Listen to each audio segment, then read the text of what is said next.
For the third time in a little over a century and a half, the House Judiciary Committee has voted to advance articles of impeachment against a sitting president, citing abuse of power and obstruction of Congress.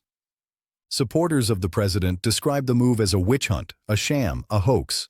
They argue that no wrongdoing occurred and that impeachment itself is being trivialized. Critics, however, say the moment reflects something far more serious about accountability at the highest level of government. This is AV News. My name is Anderson Vance, and what unfolded inside Congress was a scene marked by extraordinary tension. Picture a chamber where the atmosphere is so heavy it feels immovable. As names are called one by one, the question echoes repeatedly. Is Donald John Trump guilty or not guilty? The roll call moves slowly, methodically, sounding less like a political proceeding and more like a jury deliberating in public view. Mr. Daines? Not guilty. Mrs. Duckworth? Guilty. Mr. Durbin? Guilty. Mr. Enzi? Not guilty. Again and again, the same formal question is asked. Is the respondent, Donald John Trump, guilty or not guilty? A roll call vote is required, and the clerk continues down the list. Mr. Alexander? Not guilty. Mrs. Baldwin? Guilty. Mr. Barrasso? Not guilty. But this was not a criminal trial held in a courtroom.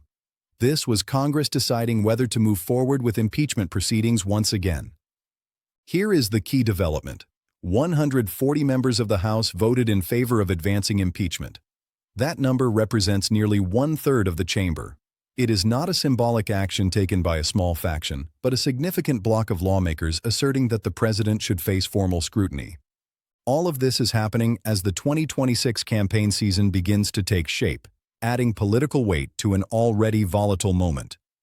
What once appeared to be a strategic standoff now looks more like a pressure cooker building toward a critical point. At the center of this effort is Representative Al Green of Texas. Over the past year, he has repeatedly introduced impeachment resolutions, each focused on different aspects of President Trump's conduct in office. Those include allegations of abuse of executive authority and claims that the administration has bypassed Congress on matters of war powers. This time, however, Green says the issue that compelled action goes further. He points to what he describes as the normalization of political violence in American discourse. Speaking on the House floor, Green said he called for impeachment over what he characterized as threats toward judges and rhetoric directed at members of Congress.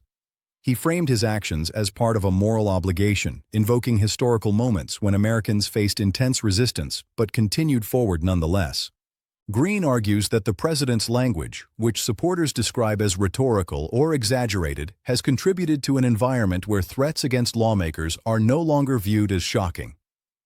According to this argument, such rhetoric has coincided with an increase in security concerns affecting members of both parties. Some lawmakers now require additional protection simply for carrying out their duties. Supporters of impeachment say this reality underscores why so many members of the House believed action was necessary.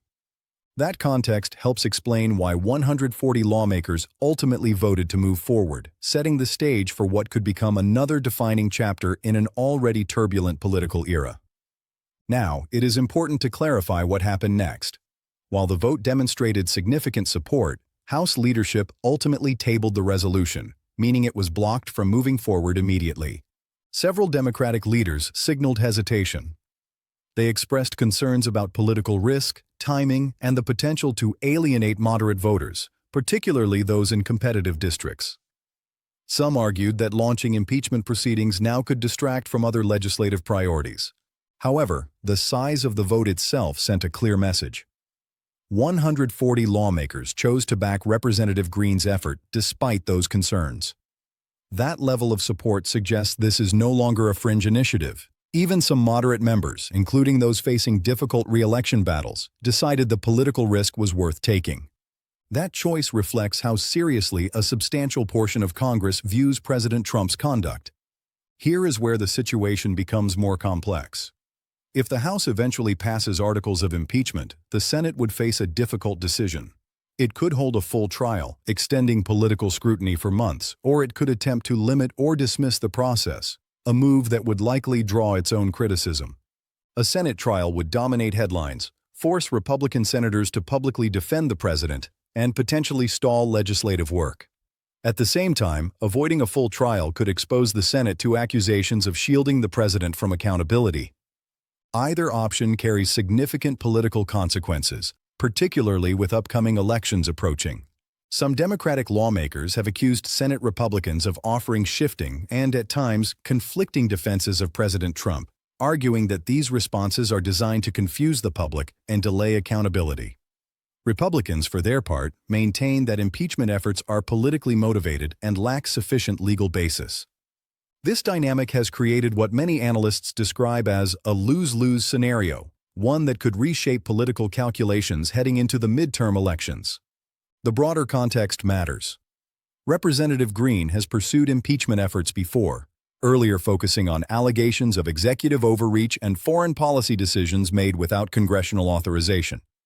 At the time, support was limited. But as President Trump's rhetoric has intensified, including statements about prosecuting political opponents and harsh language directed at lawmakers, Green's argument has gained traction. Supporters say this shift explains the recent surge in votes backing impeachment. That momentum is also tied to a wider set of allegations being raised by Democrats. These include renewed attention to Epstein-related claims, questions about the use of public funds, and broader concerns about potential conflicts of interest involving allies of the administration. Taken together, critics argue these issues point to an administration operating with insufficient oversight.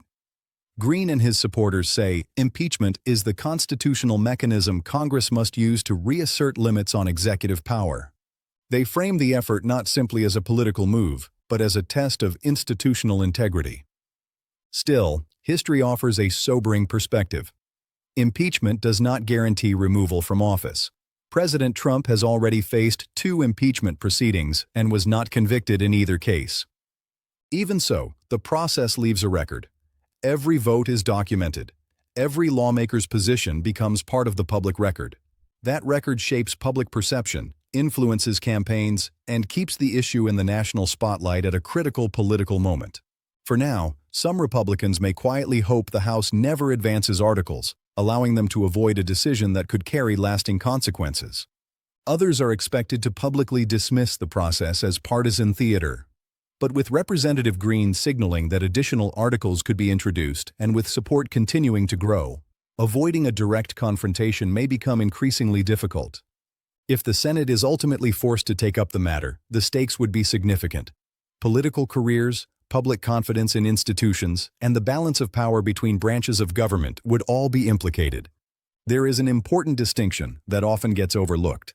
Even without removal from office, impeachment itself carries meaning. It serves as a formal statement by Congress that certain conduct crosses constitutional and institutional boundaries. It places the issue before the public and forces sustained attention. As the 2026 elections approach, that attention matters. For Democrats, keeping these issues visible is seen as a way to highlight what they describe as a pattern of behavior by President Trump. For Republicans, and for the president himself, impeachment can also function as a rallying point. Past experience shows that framing the process as a partisan attack can energize Trump's political base. That is the political risk involved. If messaging falters, the effort could strengthen the very support it is intended to challenge. Still, the scale of the vote matters. With 140 House members already supporting impeachment, the effort carries institutional weight. It reflects more than isolated dissent and suggests a broader concern within Congress. At its core, this debate extends beyond one individual or one vote. It raises questions about whether Congress retains the ability to check presidential power, how far executive authority can stretch, and whether threatening rhetoric toward lawmakers becomes accepted as normal. These are questions tied directly to accountability, democratic norms, and the role of the legislative branch. In the months ahead, additional resolutions, votes, and procedural decisions are likely. Whether the process ends in conviction, dismissal, or political stalemate, it is poised to influence public opinion and shape the political environment leading into 2026. Representative Al Green continues to press forward. President Trump maintains the rhetoric that critics say prompted this effort. And lawmakers across Congress are navigating a landscape defined by high stakes and limited options. The central fact remains: 140 members of the House voted in favor of impeachment. That vote signals that a significant portion of the legislative branch believes constitutional boundaries have been tested. How the Senate responds, how voters interpret these events, and how political leaders act in the months ahead will shape the next chapter of American politics. The outcome remains uncertain, and the process is far from concluded.